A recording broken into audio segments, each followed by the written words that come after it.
Assalamualaikum, katanya makan bareng sambal ini dijamin bikin makan jadi nambah-nambah. Kebetulan banget di kulkas ada sisa stok mangga muda.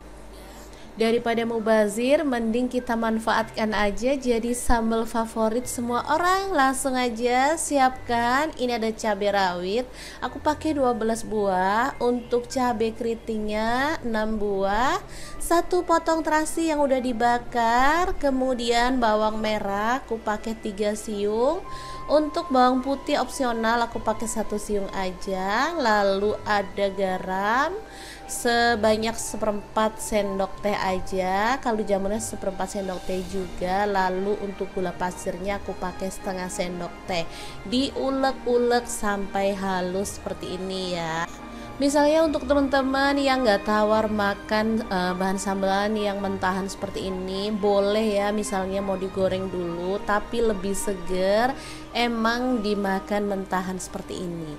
Oke, setelah kita ulek sampai halus, mangga udah dikupas, langsung aja kita serut ya. Untuk takarannya sesuaikan aja dengan selera. Kalau teman-teman suka lebih banyak boleh dipakai semuanya. Udah deh, segini aja cukup. Kita aduk-aduk sampai rata sambil dipenyetin pakai ulekan kayak gini ya. Duh, ini rasanya bikin kemecer teman-teman.